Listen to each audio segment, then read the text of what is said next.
저는 오늘 평균의 종말을 소개할 공인노무사 유리라고 합니다.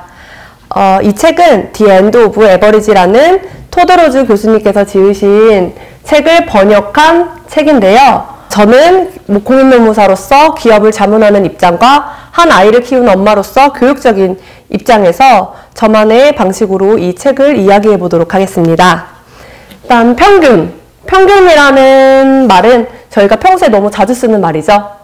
평균 점수, 평균 등급, 그리고 제가 하고 있는 업무에서는 평균 임금이라는 단어를 많이 사용하고 있는데, 이처럼 평균이라는 단어는 일상생활뿐만 아니라 기업에서도, 학교에서도 개개인을 판단하는 척도로서 사용이 되고 있습니다.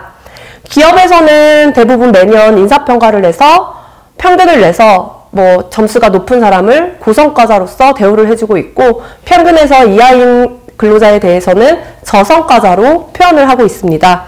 그래서 이 책은 이미 책 표지에도 나와 있듯이 평균이라는 허상은 어떻게 교육을 속여왔는가, 평균은 허상이라는 거죠. 결론이 이미 나와 있는 내용이고요. 그래서 이 책에 대해서 우리는 과연 평균이라는 개념이 개개인에게 적용하여 판단하는 것이 옳은 것인지, 그리고 우리가 평균주의에서 탈피해서 개개인성을 중시할 수 있는 방법이 무엇이 있는지, 그리고 현재에도 이제 개개인성을 고려하여 성장하고 있는 기업, 그리고 교육적인 측면에서 우리가 발전할 수 있는 방향에 대해서 이야기를 해보도록 하겠습니다. 저자 소개가 나와 있는데요. 토드 로즈 교수님께서는 교육 친경 분야의 선도적인 사상가이시고 하버드 대학원에서 인간 발달학의 박사 학위를 취득하셨습니다. 또한 하버드 대학원 교수님이시죠. 근데 사실 여기에 나와 있는 저자 소개보다는 실질적으로 토드 로즈 교수님의 삶이 사실은 좀 중요한 부분인데, 토드 로즈 교수님께서 중학교 때 ADHD 판단을 받으셨고 고등학교 때 평균 점수가 D-여서 중퇴를 하셨다고 합니다. 그리고 음주 연령이 허용되기 전에 아내와 아들을 부양해야 되는 입장이 되셔서 최저임금을 받는 일을 전전하셨다고 합니다. 또 20살에는 둘째까지 얻으셨다고 하죠. 이에 생활보호 대상자로 지정이 되셔서 간호보호사 업무까지 하셨었는데, 그리고 주변 사람 모두 열의 열은 네가 문제다 라는 이야기를 들으면서 성장을 하셨다고 합니다. 하지만 교수님께서는 시스템에 더 이상 순응하지 않고 나에게 맞는 방법을 찾기 위해 노력을 하셨고요. 그래서 결론적으로는 하버드 대학원에 이제 인간 발달학 박사학위까지 취득을 하셨습니다. 그래서 토드 로즈 교수님의 이 평균의 종말이라는 책은 책 안에 제시하는 내용들이 학자로서 이론을 분석하고 제시하는 것이 아닌 본인의 삶 속에서 이제 평균주의 사회에서 경험한 내용을 토대로 평균주의에서 벗어날 수 있는 개개인성의 원칙을 제시해주고 있어서 독자들로 하여금 좀 더 공감대를 형성해주고 있는 것 같습니다. 그래서 평균의 종말, 책 이야기에 대한 순서가 나와 있는데요. 첫 번째는 평균의 시대. 먼저 1부에서는 저희가 과거 시대로 돌아가서 평균이라는 개념이 등장하고 평균 중심 시대가 된 과정에 대해서 저희가 이야기를 해볼 거고요. 두 번째로는 개개인성의 원칙 3가지에 대해서 이야기를 하고, 세 번째로는 이제 기업의 방향이나 교육의 방향에 대해서 이야기를 해보도록 하겠습니다.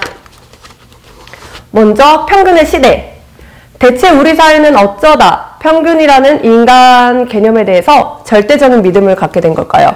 근데 이 질문에 앞서서 우리가 중요한 것은 평균적 인간이 과연 있는지에 대한 질문에 대해서 먼저 알아보도록 하겠습니다. 1926년 공군에서 조종석 설계 시에 과거에는 엔지니어들의 신체 치수를 재고 평균을 내서 표준화된 조종석 규격을 마련을 했었고, 이게 약 30년간 계속 지속되었다고 하는데요. 1940년대 말에 이제 최악의 경우는 17명도 추락하는 경우가 발생이 됐다고 합니다. 그럼 과연 이 문제의 원인이 전투기 조종사의 운전 실력의 문제인 건지, 기술의 문제인 건지, 아니면 단순한 사고나 병고였는지에 대해서 결국에는 해답을 찾지 못했고, 결국 조종석의 설계에 초점을 두기 시작하였습니다. 우리가 단순히 생각할 때 우리가 자동차를 운전하는데 30대 남성과 40대 남성의 평균 치수에 따라서 운전석을 만약에 설계를 한다고 생각한다면 키가 작은 여성이나 남성, 팔이 짧거나 뭐 팔이 너무 길거나 하는 경우에는 당연히 운전하기가 어렵겠고 또한 그에 따라 사고가 발생이 될 수 있겠죠. 그래서 공군에서는 조사를 시작을 했는데 데니얼스 공군 중위에게 4,063명의 치수를 재면서 조종석 설계에 연관성 있는 10가지 항목으로 평균을 냈다고 합니다. 근데 과연 평균치 조종사들이 몇 명이나 될까라는 질문에 이 조사를 하기 전에는 당연히 평균치가 많겠지라고 생각을 했는데 평균치에 부합하는 사람은 단 한 명도 없었다고 합니다. 뿐만 아니라 10가지 항목에서 3가지만 인위적으로 추려서 평균을 낸 결과에서도 평균 안에 드는 비율은 3.5%밖에 되지 않았다고 합니다. 이 결과 평균적인 조종사는 당연히 없었고 결국 평균적인 조종석을 설계해봤자 어느 누구에게도 맞지 않는 설계라는 것을 알 수가 있겠죠. 그 다음은 비슷한 사례로 7년 전쯤 클리블랜드 건강박물관에 노르마라는 조각상이 전시가 되어 있었는데요. 이 조각상은 산부인과 의사와 조각가가 합작을 해서 만든 작품으로 15,000여 명의 젊은 여성들로부터 수집한 신체 치수를 중심으로 평균을 내서 만든 조각상이죠. 그래서 건강박물관에서는 이 조각상을 선전하기 위해서 미니어처 조각상을 만들어서 판매를 했고 이 노르마는 이상적인 여성상이라고 선전하였습니다. 그래서 이 건강박물관과 의학계에서 주도해서 노르마를 닮은 여성이 있을까라는 질문에서 시작해서 대회가 개최가 되었죠. 그래서 이 대회가 시작될 때쯤 이제 심사위원들은 밀리미터 단위로 아마 차이가 나서 등수가 구분이 될 것이다 라고 예상을 했는데 3,864명의 여성이 참가를 했었는데 9개 전체 항목 중에 평균적인 노르마의 이상상은 단 한 명도 나오지 않았습니다. 또한 5개 항목으로 한정한 경우에도 3,864명 중에 약 40명밖에 되지 않았다고 하죠. 이런 결과가 나왔으면은 노르마가 이상적인 이상상이 아니다 라고 판단을 해야 되는데 오히려 미국 여성이 대체로 건강하지 못한 몸을 갖고 있다. 노르마는 아직도 이상적인 여성상이다 라고 생각을 했다고 합니다. 데니얼스 공군준위는 평균적 인간이라는 제목으로 조사 결과를 실었는데요. 평균적인 인간의 관점은 조심해야 될 함정이다. 이 이유는 신체적 치수의 극도의 다양성 때문이라고 하는데 이 다양성이라는 개념은 이후에 저희가 개개인성을 설명하는 원칙에 들쭉날쭉의 원칙에 나오는 개념이니까 한번 기억해두고 넘어가도록 하겠습니다. 결국 환경을 평균치보다는 개개인에 맞춰야 한다고 권고를 하셨습니다. 이에 공군은 이후에 개인 맞춤형의 조종석을 설계해서 지금도 우리 자동차에서 운전석이 조절 가능한 시트로 된 것으로 잡힌 기술입니다. 그러면 이 책의 주요 전제로서는 결국 평균적인 사람은 아무도 없죠. 그래서 평균이라는 것은 서로 다른 두 그룹을 비교할 때는 유용한데 개개인에 대한 결정을 내릴 때에는 사실상 쓸모가 없다라는 전제하에 내용을 알아가 보도록 하겠습니다. 그럼 대체 어쩌다가 우리 사회는 평균적 인간이라는 개념에 절대적인 믿음을 갖게 된 걸까요? 과거 시대로 돌아가서 알아보도록 하겠습니다. 1840년대 아돌프 케틀레는 수학자이면서 천문학자였는데 빅데이터를 토대로 사람에 대해서 평균을 냈죠. 그래서 이제 스코틀랜드 병사 5,738명의 가슴둘레를 치수 자료를 분석해서 평균값을 도출을 했고 이 평균값이 도대체 무슨 의미가 있을까라는 고민을 하기 시작했는데요. 그래서 케틀레는 개개인은 오류에 해당이 되고 평균적인 인간이 참 인간에 해당이 된다고 주장을 하면서 평균에 벗어난 사람에 대해서 혐오감을 가졌다고 합니다. 그래서 평균적인 가슴둘레를 가진 병사는 참된 병사이고 그 외에 가슴둘레가 넓거나 좁은 병사들에 대해서는 오류에 해당이 된다고 하였습니다. 그래서 케틀레는 그 이후에 이런 가슴둘레뿐만 아니라 키, 체중, 그리고 얼굴빛까지 모든 인간의 특징들을 평균을 내셨고 케틀레 지수, 즉 체질량 지수를 고안해냈다고 하십니다. 그래서 케틀레는 평균적 인간이라는 개념에 대해서 평균의 시대를 열었다고 볼 수 있고요. 그 다음 50년대 뒤에 1890년대 프랜시스 골턴, 이분은 의학을 전공하셨는데 통계학자이자 사회학자이자 심리학자, 그리고 지리학자, 발명가, 기상학자로서 우생학의 창시자이기도 한데요. 일단은 평균에 대한 중요성은 케틀레와 동일했는데 조금 평균에 대한 개념이 다르죠. 평균을 벗어나는 사람이 기형이 아닌 우월층과 평균층, 그리고 저능층 세 가지로 일단은 크게는 구분하고, 그리고 14개의 계층으로 인간을 구분했습니다. 그래서 평균을 정상의 개념에서 평범한의 개념으로 탈바꿈시켰는데요. 더 나아가서는 한 사람의 계층은 지적, 신체적, 도덕적 차원에 아우르는 모든 면모가 일관되게 유지된다고 주장을 하셨는데요. 예를 들어서 똑똑한 사람이면은 성실하기도 하고 지적이기도 하고 뭐 체력적으로도 좋고 이렇게 일괄적으로 판단을 했다라고 합니다. 그래서 케틀레의 평균적 인간에 대한 개념과 골턴의 계층 개념은 현재 전 세계의 교육 시스템에서 활용이 되고 있고, 대다수의 채용 관행 그리고 인사 제도 이면에서 구성의 원칙으로 작용하고 있고, 결국 우리는 모두 평균주의자가 됐죠. 그러면 지금 앞에서 살펴본 두 가지 이제 주장에 대해서 이야기를 했는데, 그럼 도대체 어떻게 전 세계적으로 기업과 그 다음에 학교에서 평균주의 원칙이 적용이 된 것인지에 대해서는 프레데릭 원슬로우 테일러에 대해서 주도된 결과라고도 볼 수 있는데요. 테일러는 펌프 제조회사의 기계공으로 있다가 이제 지인 소유의 회사에 근로자로 들어가서 6년 사이에 고속 승진을 하게 되시는 분인데, 이때 2차 산업혁명 이후에 이제 인플레이션이나 경쟁 공황 등 이제 근로자들의 이직률이 상당했고, 그 원인을 비효율성에 뒀다고 합니다. 특히 테일러는 신식 정기화 공장들의 노동력 낭비가 심하고 공장의 근로자 배치가 비효율적이라고 말씀을 하시면서 각 공정을 표준화를 시켰는데요. 예를 들어서 삽으로 용광로에 석탄을 퍼넣는 일의 시간, 그리고 석탄 양까지 표준화를 통해서 전체 산업 공정을 표준화시키고 각 공정의 수행 방식을 고정화시켰다고 합니다. 그래서 테일러는 과거에는 인간이 최우선이었다면 미래에는 시스템이 최우선이 되어야 한다고 선언하면서 시스템에 잘 맞는 평균적인 인간을 고용해야 된다고 단언했습니다. 이 주장과 이어서 그럼 기업을 관리하는 기준을 누가 세울까라는 질문에 근로자들에게 감독하고 조직의 업무를 처리할, 표준화할 하나의 최선책으로 관리자라는 개념을 도입시켰고, 결국 과학적 관리 원칙을 발간하여 테일러주의가 전 세계의 산업화에 영향을 미치게 되었습니다. 또한 이러한 테일러주의는 산업계뿐만 아니라 교육계에도 영향을 미쳤는데요.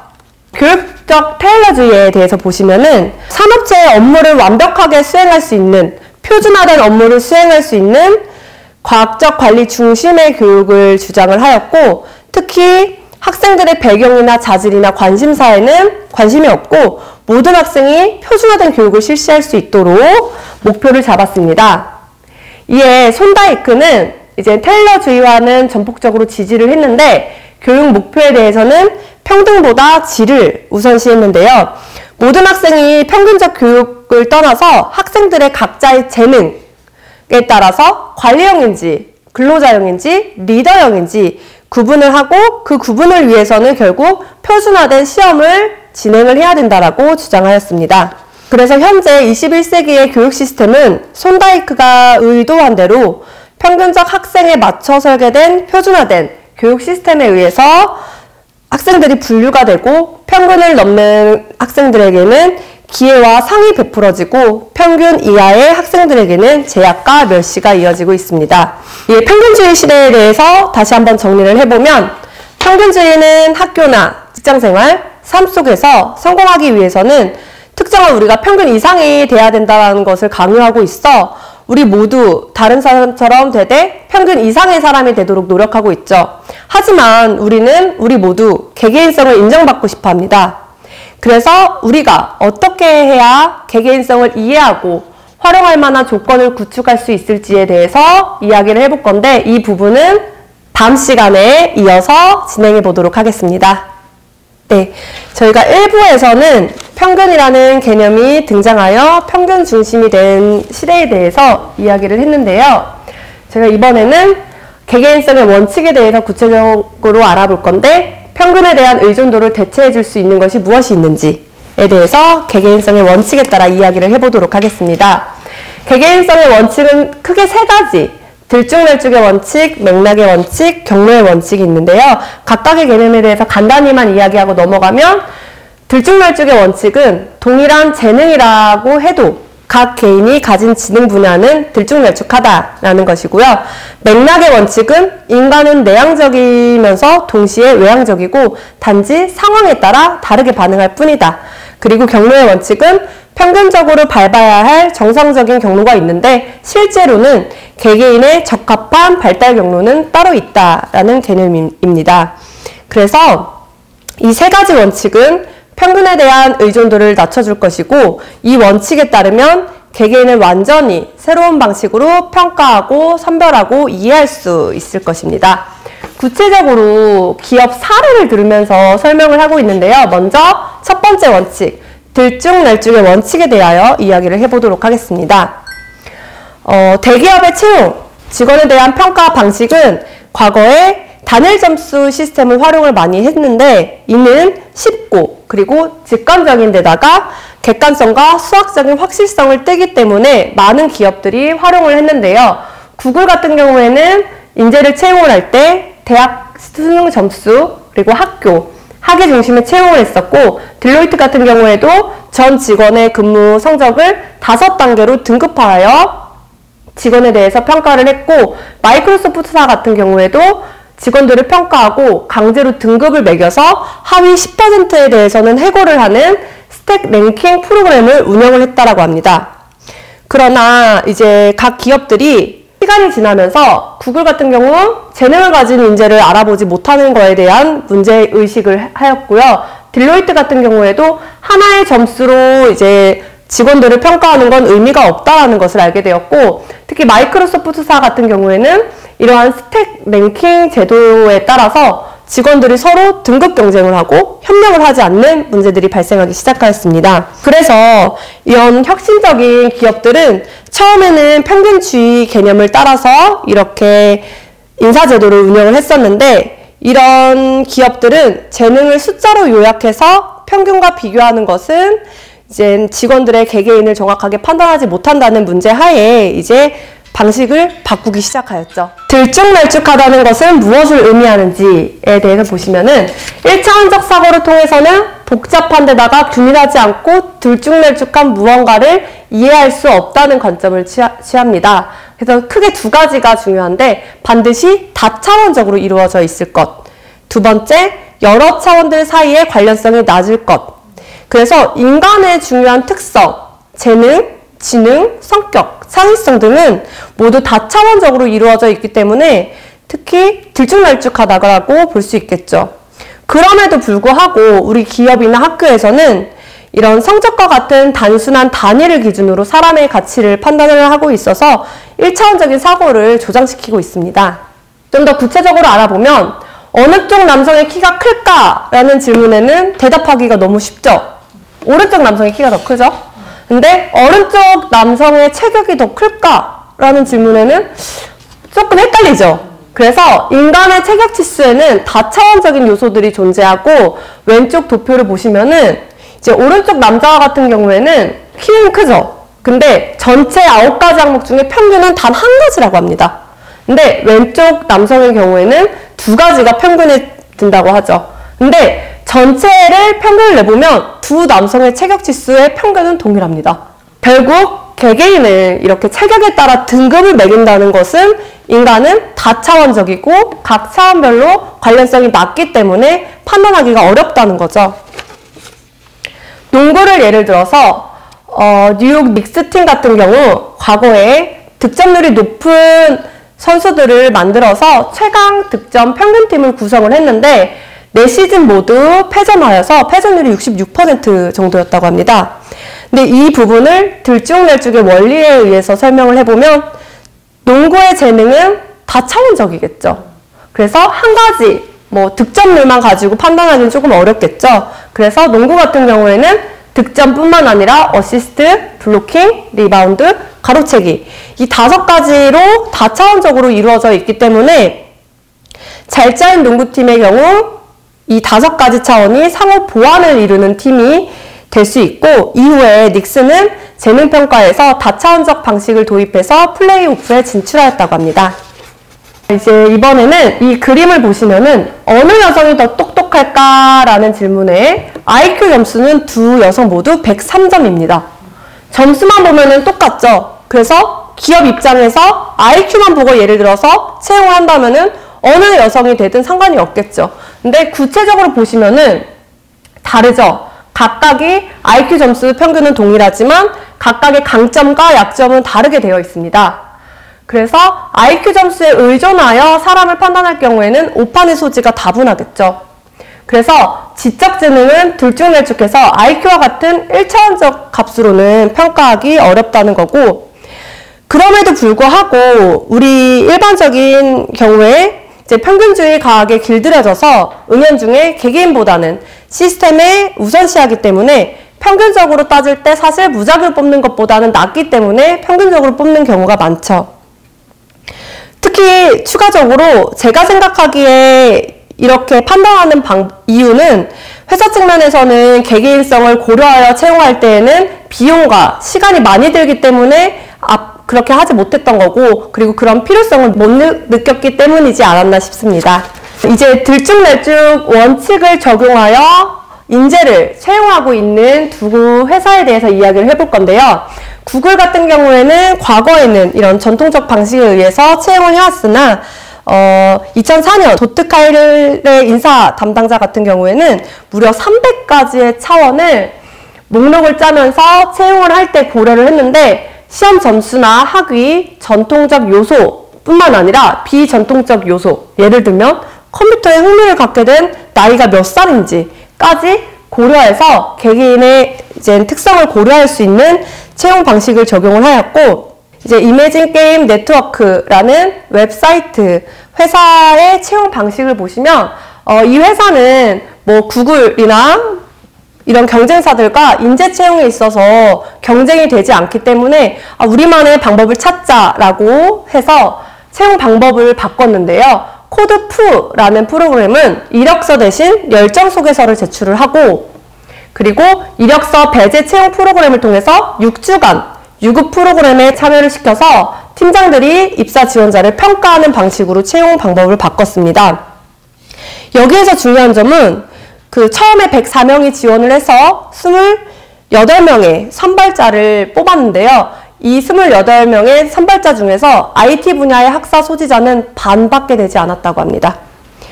결국 단지 이력서만 보고 인재를 뽑았다면 놓칠 수 있는 유형들이었겠죠. 그래서 이러한 채용의 방식의 변화는 회사로 하여금 더 적합한 인재를 채용할 수 있게 해주는 것 같습니다. 그래서 들쭉날쭉의 원칙을 정리해보면 진짜 난제는 재능을 구별할 새로운 방법을 찾는 것이 아니라 회사의 눈을 가리고 있는 눈가리개를 제거하는 일이 더 중요한 일이라고 생각합니다. 여기 교수님의 예를 들고 있는데 토드로즈 교수님께서 대학원 입학 자격 시험에서 분석적 추론 영역에서 아주 형편이 없어서 고민을 하고 있을 때 아버지가 너의 단기 기억은 뛰어나지 않으니까 시각적 사고가 뛰어나니 시각적 사고에 의존하는 문제풀이 방식을 활용해서 공부를 해봐라. 즉 개개인성을 살펴서 삶의 경로가 바뀌게 된 사례이죠. 그래서 결국 다른 사람들의 재능의 들쭉날쭉성 그리고 우리 아이들, 직원, 학생의 이러한 측면을 인정할 줄 알게 된다면 우리는 그들의 미리 발굴된 잠재력을 알아보고 그런 강점을 활용할 수 있고 이끌어주는 동시에 약점을 개선시킬 수 있도록 도와줄 가능성이 높아집니다. 개개인성의 원칙 두 번째, 맥락의 원칙에 대해서 이야기를 해보도록 하겠습니다.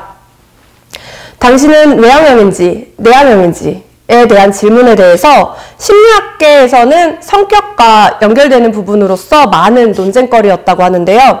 개인적으로 생각을 해보면은 어떨 때는 내향적이고 어떨 때는 외향적인 경우도 있고 둘 다인 경우도 있죠. 예를 들어서 집에 가면은 내향적인데 밖에서 친구들 만나면 외향적일 수도 있겠죠. 그래서 이 부분에 대해서 특성 심리학자들은 인간의 행동은 내향성, 외향성과 같은 명확한 특성으로 규정이 되고 이런 기질은 항구적 본질이자 영속적인 요소다라고 주장을 하였고, 심리학자들은 이런 개인적인 특성보다는 환경의 영향을 많이 받는다라고 주장을 하였습니다. 그래서 과거의 상황 심리학자들은 평균적으로 어떤 상황에서 어떻게 행동을 하는지는 잘 예측을 했는데 개개인에 대한 행동에 대해서는 잘 예측하지 못했고, 특성 심리학자들 같은 경우에는 평균적으로 따져서 개개인의 특성을 좀 더 잘 예측했다고 하죠. 워싱턴대 교수 유이치 소다의 아동 발달 연구 분야에서 손꼽히는 권위자셨는데요. 이제 여름 캠프에 참가한 6살에서 13살 어린이들 84명을 6주 동안 관찰을 했는데요. 그 결과 모든 아동들은 상황에 따라서 여러 가지 성격을 띠는 것으로 발견이 되었습니다. 예를 들어서 어떤 여자아이는 매점에서는 외향적인데 운동장에서는 내향적인 모습을 보였고, 남성아이 같은 경우에는 운동장에서는 외향적이지만 수업 시간에는 당연히 내향적이었겠죠? 그래서 소다의 연구 결과를 통해서는 아동들에게는 두 성향 다 있었다고 합니다. 그래서 맥락의 원칙에 따르면 개개인의 행동은 특정 상황과 따로 떼어내서는 설명될 수도 예측될 수도 없으며 어떤 상황의 영향을 그 상황에 대한 개개인의 체험과 떼어서는 규명될 수 없다라고 하죠. 즉, 행동은 특성 그리고 상황, 이 둘 사이의 상호작용을 통해 표출이 된다고 합니다. 심리학자 휴 하트손의 성품 연구에 대한 부분이 있는데 성실성 점수가 나와 있어요. 성실성 점수를 보시면은 두 학생 모두 3.1로 동일하죠.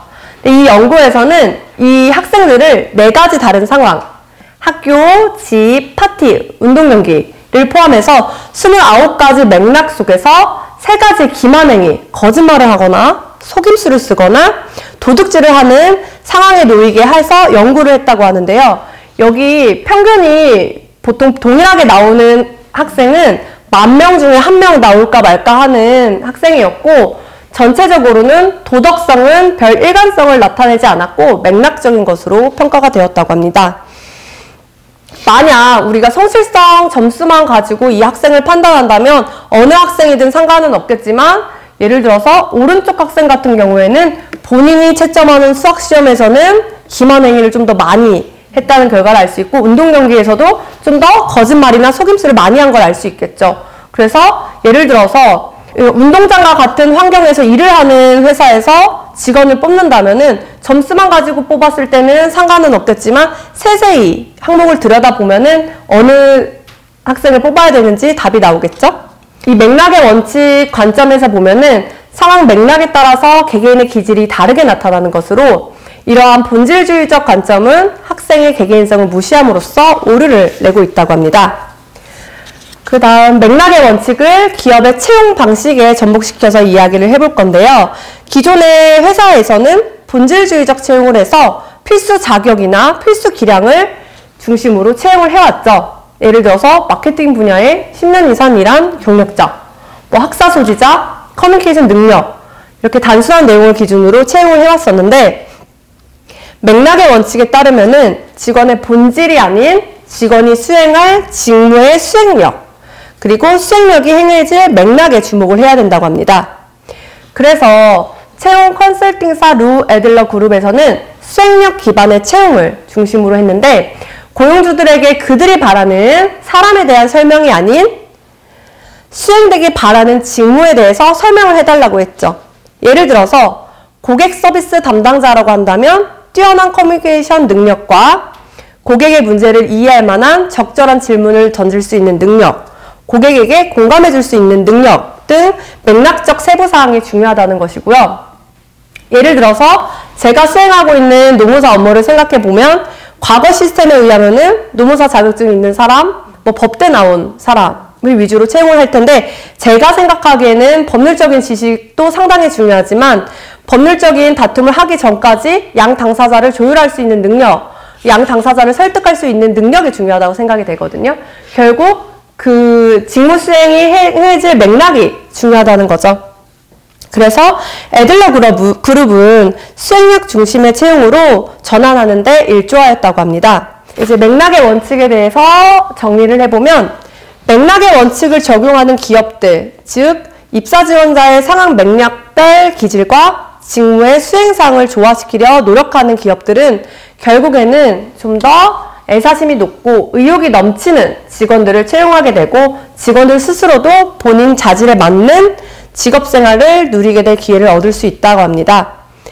또한 맥락의 원칙은 평소에도 그 사람이 왜 그런 식으로 행동하는지를 따지는 대신에 맥락의 관점에서 저런 맥락에서는 저렇게 행동하는 이유가 뭘까라고 생각하게 된다면 우리는 다른 사람을 좀 더 생각하고 이해하고 존중할 수 있게 됩니다. 이렇게 해서 개개인성 원칙의 두 가지에 대해서 이야기를 했는데요. 마지막 경로의 원칙은 다음 시간에 이어서 진행하도록 하겠습니다. 안녕하세요. 저희가 평균의 종말에 대해서 저번 시간에 개개인성의 원칙 중 두 가지, 들쭉날쭉의 원칙, 맥락의 원칙에 대해서 이야기를 했는데요. 이번 시간에는 경로의 원칙에 대해서 먼저 이야기를 해보도록 하겠습니다. 우리는 평균주의 사고에 속아서 정상적인 뇌나 신체, 성격이 있다고 믿고 평균주의 사고에 따라서 우리가 성장하거나 배우거나 목표를 달성하는 데는 하나의 경로가 있다고 믿는 경향이 크고 이는 규범적 사고에 기인한다고 합니다.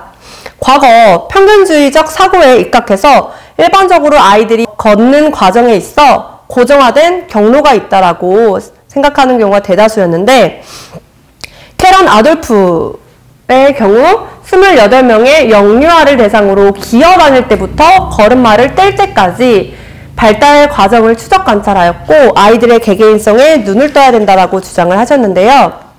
정상적인 경로에서 규정된 대로라면 기어다니기까지에는 정상적인 경로라는 것은 결국 없었고 무려 25가지 다양한 경로를 따랐는데 각 경로마다 독자적인 동작 패턴을 띄었고 모두 걷기로 발전했다고 합니다. 보통은 아이들이 기어다니다가 뒤집기를 하고 그 다음에 앉아있다가 붙잡고 일어나서 걷기를 하는데 실험 결과에 따르면 앉아있지 않고 기어다니다가 뒤집다가 갑자기 일어나는 아이도 있을 수가 있고 이 기간 또한 더 길게 걸리는 경우도 있죠.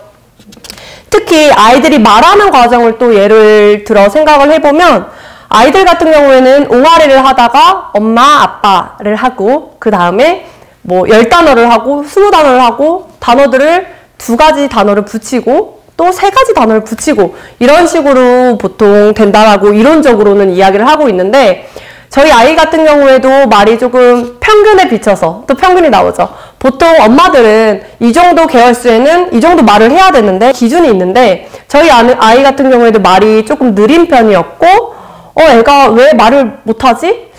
병원에 가야 하나? 이런 생각까지 했었는데 결국에는 말을 하기 시작하니까 2단어가 아닌 3단어를 하고 좀 더 다른 친구들에 비해서 좀 더 퀄리티 있는 용어를 사용하는데요. 저희 아이 같은 경우에는 가전제품을 좋아해서 에어컨에 들어간 임펠러, 프로펠러, 압축기, 응축기 이런 단어를 상당히 좋아하거든요. 그래서 그런 경우가 있습니다. 결국 모든 아이들은 경로가 있는 게 아니라 자기만의 독자적인 방식으로 성장을 하게 되는 거죠. 그래서 경로의 원칙은 2가지를 중요하게 생각을 하는데 우리 삶의 모든 측면에서 어떤 목표를 위한 여정 역시 똑같은 결과에 이르는 길은 여러 가지이고 저마다 동등한 가치를 지니고 있다라고 하죠. 그래서 A에서 B에 도달하기까지에는 다양한 길들이 있다라고 합니다. 우리가 단순히 운전면허증을 취득하는 과정을 생각해보면 한 번에 합격하는 사람도 있지만 필기시험에서 10번을 떨어지는 사람도 있죠. 그런데 결과적으로 한 번에 붙은 사람도 운전을 할 수 있게 되는 거고 10번을 떨어진 사람도 운전을 하는 거는 마찬가지죠. 결론적으로는 동등한 가치를 갖고 있는 거죠. 그리고 당신에게 잘 맞는 경로는 당신 자신의 개개인성에 따른다. 이는 개개인의 과학에 근거한 것으로 개개인은 들쭉날쭉의 원칙과 맥락의 원칙에 따라 당연히 진전 속도와 결과에 이르기까지 순서가 다양하다는 사실에 바탕을 두고 있습니다. 그러면 우리가 목표를 성취하기 위한 경로는 단 한 가지뿐이라는 믿음 하에 이를 평가할 수 있는 건 누가 더 빠르냐, 느리냐라고 볼 수 있는데 예를 들어서 우리가 1시간 시험 시간에서 똑같은 점수를 받은 학생이 있는데 30분 만에 푼 학생과 1시간 만에 푼 학생, 두 학생을 비교한다면 우리가 기본적으로는 빨리 푼 학생이 좀 더 똑똑하다라고 생각을 하고 있죠. 근데 과연 이 이론이 맞는지, 이 내용이 맞는지 교육학자 벤저민 블룸의 연구를 보시면은 학생들에게 이제 처음 배우는 과목에 대해서 고정 속도형 그룹, 과거 전통적인 방식에 따라서 학교 수업 시간에 정해진 커리큘럼에 따라서 배운 학생들, 그리고 자율 속도형 그룹, 자율적으로 학습 진도를 나가도록 허용하는 교사에 따라서 어려운 거는 조금 오랫동안 배우고 쉬운 거는 조금 빨리 넘어가는, 이렇게 자율적으로 조금 조정해서 유연성을 허용한 결과 이제 시험을 봤겠죠? 결국 고정 속도형 그룹 같은 경우에는 수업 내용의 20%밖에 이해를 하지 못했고, 자율 속도형 그룹은 수업 내용의 90%를 이해했다고 합니다. 결국 학습 속도에 약간의 유연성을 허용한 결과 대다수의 학생들이 뛰어난 성취도를 나타냈다고 하죠. 그래서 결국 학습 속도와 학습 능력을 동시하는 것은 잘못된 거죠. 그럼에도 불구하고 우리는 이 두 가지 학습 방법 중에 고정 속도형 그룹으로 자라났죠. 그래서 결국 우리의 교육 시스템 구조는 전통적 방식에 따라서 고정 속도형으로서 개개인성을 고려해서 설계되지 못했고, 그 결과 모든 학생의 잠재력이나 재능을 키워주지 못했죠. 결국에는 수업 내용을 20%밖에 이해하지 못하고 넘어간다는 거예요. 근데 최근에는 이러한 부분을 자율 속도형 그룹으로 할 수 있는 교육 시스템들이 마련되고 있는데요. 칸 아카데미 같은 경우에는 세계 어느 곳에 어느 누구나 무료로 교육을 제공하고 있는 비영리 교육기관인데, 이 프로그램은 자신의 학습 속도에 맞춰서 공부를 할 수 있도록 마련이 되어 있고, 본인이 배우는 부분을 확실하게 다 마스터를 해야 그 다음 내용으로 넘어갈 수 있다고 합니다. 이제 개개인성의 원칙에 대해서 전체적으로 한번 생각을 해보면, 교수님의 사례로, 예시로, 경험으로 정리한 내용인데요. 수강할 과목의 순서를 정하기 위해서 스스로의 들쭉날쭉성을 이해야 한다고 되어 있는데, 스스로는 교수님께서는 지루함을 잘 견디지는 못하지만 어떻게든 흥미가 끌리게 되면 집중하는 이런 개개인의 성향이 있었고, 그 다음에 맥락의 원칙, 실력을 제대로 발휘할 맥락, 고등학교 때 알던 학생들이 없는 수업, 그리고 논쟁과 아이디어 중점식의 수업을 찾아서 수업을 들었다고 하죠. 그리고 이러한 들쭉날쭉한 측면과 상한 맥락적 기질을 이해한 덕분에 나에게 가장 잘 맞는 경로를 설정할 수 있었다고 합니다. 그래서 이 세 가지의 원칙들은 협력적인 관계로 이해할 수 있고요. 이 세 가지 원칙을 이해하면 개인의 삶에 대한 통제력이 더 잘 발휘될 수 있죠. 이렇게 저희는 개개인성 원칙 세 가지에 대해서 알아봤습니다. 다음 시간에는 이런 개개인성의 원칙에 근거해서 이제 평균주의 모델이 아닌 개개인성의 원칙을 활용하여 적용하고 있는 기업의 사례 세 가지를 한번 살펴보고, 또한 우리가 앞으로 발전해 나갈 교육 모델에 대해서 이야기를 해보도록 하겠습니다. 안녕하세요. 저희가 저번 시간에 개개인성의 원칙 세 가지에 대해서 알아봤는데, 이제 저희가 평균 없는 세상, 평균주의 모델이 아닌 개개인성의 원칙으로 성장하고 있는 기업, 그리고 새 시대의 개개인성을 고려한 교육 방향에 대해서 이야기를 해보도록 하겠습니다. 지금 두 가지 기업의 사례가 들어져 있는데, 과거 테일러주의에 비롯되어서 개개인의 직원을 평균적 직원처럼 여기고, 그 이후에 한계에 봉착해서 직원들을 동참시키고 경쟁력 있는 환경을 조성하기 위해서 노력을 해봤는데요. 월마트 같은 경우에는 테일러주의의 사고방식을 채택을 해서 직원들을 쉽게 다루고 평균적인 인간으로 취급을 하면서 사업을 하는 반면에, 코스트코 같은 경우에는 직원들의 자율성을 인정하고, 그리고 스스로 경력을 발전시켜 나갈 수 있도록 도와주고, 또한 파격 승진을 감행한다고 하죠. 그래서 이러한 각 기업에 대한 직원의 충성심은 이직률로 이어진다고 볼 수 있는데요. 이렇게 평균적 직원으로 취급한 월마트 같은 경우에는 이직률이 40%에 달한다고 하죠. 근데 코스트코 같은 경우에는 자율성을 인정해주는 회사로서 직원의 이직률이 17%에 이른다고 합니다.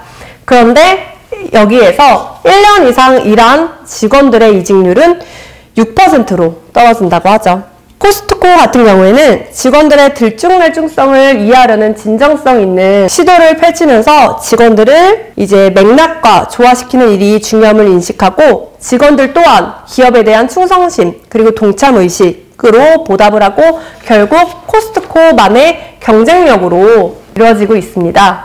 그 다음은 조 코퍼레이션인데요. 이는 인도의 최대 IT 기업인데 이 기업은 직원을 제대로 살펴보면 누구에게서든지 재능이 발견되기 마련이다 라는 신념 하에 남들이 알아보지 못한 인재를 찾기에 이제 돌입을 했고 그 결과 비명문 학교 출신의 입사 지원자들을 채용해서 능력 발휘의 기회를 주는 것을 가치 있는 일로 믿었습니다. 이에 더 발전을 해서 이 기업은 이제 조호대학교를 설립을 했는데요. 결국 인재가 될 만한 학생을 찾아서 육성하고 기술을 가르쳤죠. 근데 여기서 중요한 거는 과거의 교육 방식이 아닌 자율적 학습 속도 프로젝트 중심으로 학교 수업이 이루어진다고 합니다. 또한 개개인이 회사 내 발전 성장 가능하도록 장려할 만한 자유로운 근무 환경 그리고 유연성 있는 경로를 설정해서 직원들이 다양한 역할로 영역을 넓힐 수 있도록 도와준다고 합니다.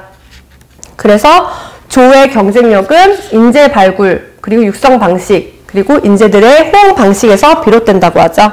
마지막 사례로 모닝스타라는 토마토 운송 및 가공업체의 사례인데요.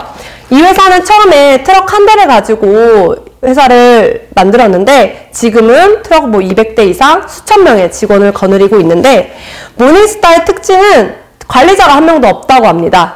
그리고 자율적 관리 철학을 통해서 암묵적으로는 개개인성을 따르고 있다고 하죠.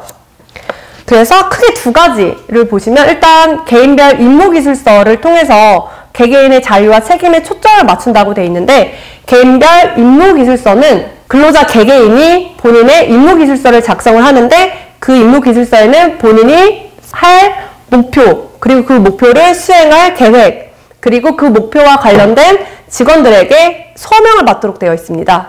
그래서 만약에 스스로 그 목표를 달성하지 못했을 때 직원들에 대한 책임의식까지 생기게 된다고 합니다.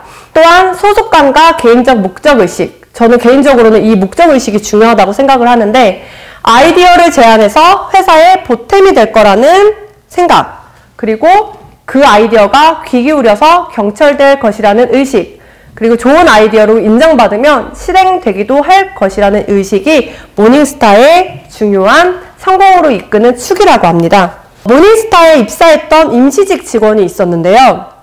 그 직원은 토마토 즙의 손실률을 낮추면서 토마토 껍질을 벗기는 기계를 관리하는 사람이었는데 이분이 이 기계의 이제 세팅을 다른 방식으로 바꿔서 토마토 껍질을 좀 더 효율적으로 벗길 수 없을까라는 고민을 시작해서 실제 실험을 통해서 약 25%의 효율성을 발휘할 수 있는 기계의 세팅 방식을 마련을 했고 그 결과 회사에서는 전체 기계를 그렇게 바꿨다고 합니다. 결국에는 정규직으로 채용이 됐다고 하죠. 결론적으로 이런 개인적 목적의식이 실질적으로 회사도 실천을 하기 때문에 근로자들도 믿고 일을 할 수 있는 구조가 되겠죠. 그래서 개개인성의 원칙은 개개인의 자유나 창의력, 책임의식을 포용하면서 이런 모험심을 희생시키지 않는 사회로 이끌어주는 길잡이라고 합니다. 그래서 개개인의 중심의 기업에서는 혁신이 빈번하고도 유기적으로 일어나며 직원들은 그 전에 누리지 못한 직무 만족감을 느낄 수 있겠죠. 특히 개개인성을 이제 중시하기로 결정을 내렸으면 다시 바꾸지 않고 그 개개인성을 중시할 수 있는 결정에 흔들림 없이 매진해야 된다고 합니다. 이에 개개인성을 추구하려면 회사의 고유한 특성에 따라서 그 원칙들이 의미하는 내용을 해석해서 그 해석 중심으로 기업을 구축해야겠죠. 예를 들어 다른 기업이 한다고 똑같이 실행한다고 해서는 그 방법은 받아들여질 수가 없고 그 회사의 업종이나 조직 분위기, 조직 문화 등을 복합적으로 고려해서 설계를 한다면 결국에는 근로자도 만족감을 얻고 높은 성과를 이루고 조직 차원에서도 경쟁력 있는 조직이 될 수 있을 것입니다. 그 다음은 교육 측면에서 저희가 알아보도록 하겠습니다. 어떻게 해야 개개인성을 고려할 수 있는 교육의 방향으로 갈 수 있을까라는 부분에서 기존의 교육 시스템은 학위 수여, 그리고 성적평가, 그리고 대학들에서 진로를 보통 통제를 하고 있었죠. 근데 이제 개개인성을 중시하는 교육 시스템으로 자격증을 수여, 그리고 실력평가, 이제 그리고 학생들이 자율적으로 결정할 수 있는 시스템을 만들어야 한다고 하는데요. 과거에는 표준화된 커리큘럼에서 수행력 중심으로 학생을 1차원적으로 등급을 매기고 구분을 했었죠. 그러나 개개인을 중시하는 교육 시스템은 개개인성 원칙과 조화될 뿐만 아니라 모든 학생들이 경력의 진로를 결정해서 적절한 교육을 받을 수 있도록 교육 시스템을 설계하는 것이 중요하다고 생각이 됩니다. 그래서 첫 번째 방식인 학위 수여가 아닌 자격증 수여에 대해서 알아볼 건데, 대학 시스템을 보면은 4년제 학위로 표준화가 되어 있죠. 그래서 예를 들면은 기계공학과에 학사를 취득하기 위해 4년 모두 수업을 들었으나 인문학의 과목을 듣지 못하면 졸업을 할 수가 없죠. 저 같은 경우에도 대학교 시절을 되짚어보면 학교가 정해진 수강 과목 안에 나의 전공 외에 교양 수업도 들어야 되고, 기독교 학교라서 채플도 들어야 되고, 졸업하는 영어 점수는 있지만 영어 회화 점수도 나와야 졸업을 할 수 있죠. 저 같은 경우에는 영어를 좀 잘 못해서 마지막 4학년 2학기 때 제발 졸업만 시켜달라고 부탁해서 시제로로 졸업을 했습니다. 영어만요. 근데 반대로 자격증 수여 방식과 같은 경우에는 세분화된 학습 단위별 자격 부여를 강조하고 있죠. 예를 들어서 비디오 게임 디자이너가 되고 싶은 사람이 있으면 컴퓨터 학사를 취득하는 대신에 프로그래밍 이론, 모바일 기기 프로그래밍, 컴퓨터 애니메이션, 그래픽 디자인 자격증을 취득하면 되는 거죠. 제가 생각하기에는 자격증을 수여하는 방식은 내가 주도해서 내가 관심 있는 분야에, 그리고 나의 경력 경로를 내가 설계해서 자격증을 알아보고 그 취득 과정에서 좀 더 개인의 목적의식이나 개인의 미래가 더 확실화되지 않을까 싶습니다. 두 번째로는 성적 대신 실력의 평가인데요. 우리는 1차원적 평가로서 점수로 판단을 하고 있죠. 개개인의 진정한 능력이나 기량, 재능을 정확하게 나타내주지 못하고 이제 채용을 하는 사람으로 하여금 일반적으로 점수만 보고 채용을 하기 때문에 이 사람이 도대체 어떤 걸 잘하는지는 알 수가 없습니다. 저도 일반 기업에 이제 채용 면접위원이나 서류심사위원회 많이 들어가는데 학생들의 대학교 점수를 보면은 누구나 좋은 점수입니다. 요즘에는 다 4점이 넘죠. 그리고 세분화된 방식으로 관련성 있는 직무에서 관련된 학교에서 들은 수업 내용과 학점이나 시간이 적동되어 있는데 그 점수를 적는 란에서도 본인이 잘한 것만 보통 적는 경우가 많더라고요. 그래서 이런 점수만 보고는 누가 더 잘하는지, 우리 분야에 적합한지를 사실은 알 수가 없습니다. 근데 개개인을 중시하는 교육 시스템에서 실력평가, 자격증은 그 사람의 관련된 기량과 능력과 지식에서의 실력을 증명하는 거죠. 그 자격증이 있으면 전반적으로 사회적으로 이 정도 수준은 되는 사람이구나 라고 판단이 될 수 있겠죠. 실력 중심의 평가가 되려면 실력 입증 여부가 명확해야겠죠. 예를 들어서 자격증 같은 경우 취득을 하면 인정이 되는 거니까요.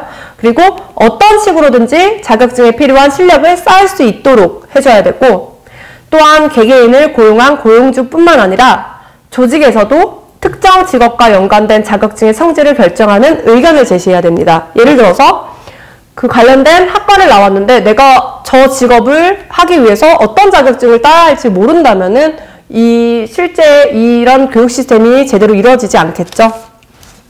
그래서 현재 웨스턴 가버넌스 유니버시티 같은 경우에는 그 커리큘럼이 온라인으로 이루어져 있어서 자신의 속도에 따라서 맞춰서 나갈 수 있고, 지금 학위 중심으로 실력을 입증하기는 하는데 이게 이런 점수만 가지고 하는 것이 아니라 학생들은 각자 수업 출석 시간을 채우는 것이 아니라 실력을 입증할 수 있는 학위를 받고 있는데, 만약에 내가 잘 아는 분야 같은 경우에는 수업을 듣지 않고도 학점을 받을 수 있게 되어 있다고 합니다. 또한 이 학교 같은 경우에는 이제 산업계와 연관성을 위해서 두 가지를 운영하고 있는데, 프로그램 위원회라고 해서 산업계와 학계의 전문가들이 모여 해당 분야 졸업생이 실무의 원활한 수행을 갖춰야 할 지식과 능력이 뭔지를 같이 상의해 준다고 하고요. 평가위원회 같은 경우에는 학생들이 충분히 숙지를 했는지를 가려내기 위한 능력 시험을 마련한다고 합니다. 그렇기 때문에 현재 고용주들 사이에서 이러한 제도를 운영하는 학교의 학생들에 대해서는 긍정적으로 평가를 하고 있다고 하고, 현재 200개가 넘는 학교에서 실력 중심의 수행력 평가 방식을 실시하고 있다고 합니다. 마지막으로 학생들에게 교육 진로의 결정권 허용하기인데요. 기존 교육 시스템에서는 대학들이 교육 진로나 진로에 대해서 모든 측면에서 통제를 하고 있었죠. 근데 나아가야 될 방향으로서 자율결정의 진로를 택할 수 있는 기반을 다져서 각 학생들이 개개인이 더 많은 권한을 가질 수 있도록 양도를 해야겠죠. 그래서 이게 가능해지기 위해서는 학생들이 단 한 곳에서 대학을 선택해서 교육을 받는 방식을 넘어서 더 많은 교육적 선택을 누릴 수 있도록 온라인으로도 수행이 가능할 수 있도록 더 많은 방법을 저희가 생각을 해야 될 것 같고요. 자격 인정 절차, 즉 학생들이 자격증을 취득하는 방법이나 장소에 구애받지 않고 할 수 있도록 해줘야 합니다. 이러한 시스템에서 학생들은 온라인이든 교실에서든 자유로운 방식으로 수강을 할 수 있고, 특히 개개인이 처한 환경 그리고 여건에 맞춰서 자율적으로 경로를 스스로 설정할 수 있도록 해줄 수 있습니다. 또한 이렇게 자율적 진로를 설정하는 것은 학생들한테 유익하고, 본인이 설정한 방향에 대해서 끊임없이 재평가를 할 수 있고, 또한 중간에 전공을 바꾸더라도 비용이 적게 들 수 있는 장점이 있습니다. 그래서 이 교육과 관련돼서 저희 개개인성의 원칙 3가지로 다시 한번 정리를 하면, 들쭉날쭉의 원칙을 실현해서 학생들에게 자신이 좋아하는 것이 뭔지, 어떤 재능이 있는지, 이런 흥미를 살려서 하고 싶은 일을 하려면 어떤 방법이 가장 좋을지 파악하게 해주고, 맥락의 원칙을 적용해서 학생들이 장차 실제 일하게 될 직업 환경과 최대한 가까운 맥락에서 학생들의 실력을 평가할 수 있어야 하고, 경로의 원칙을 적용해서 학생들 각자가 자신의 속도에 맞춰 자신에게 적절한 순서에 따라 학습할 수 있도록 해야 합니다. 그래서 고등교육의 상의 하달식 위계와 표준화를 중시하는 테일러주의 공장을 모델로 삼은 교육 시스템에서 탈피해서 평균보다는 개개인성을 중시해서 학생 각자가 자신에게 맞는 교육 진로를 설정할 수 있는 역동적인 생태계로 변화해야 할 것입니다. 마지막으로 내용을 정리를 해보면, 우리는 1차원적인 사고, 본질주의적 사고, 규범적 사고의 장벽을 극복해낸다면, 그리고 우리 사회에서 평균보다 개개인성을 좀 더 소중하게 여긴다면 개개인의 기회가 더욱 증대되고 성공에 대한 생각도 바뀔 것입니다. 이제는 우리가 시스템에 순응하는 것이 아니라 개개인성을 중시하기 위해서 평균주의의 독재에서 해방이 되어야 하고, 우리 앞에는 밝은 미래가 있기 때문에 그 시작점은 평균의 종말이라고 합니다.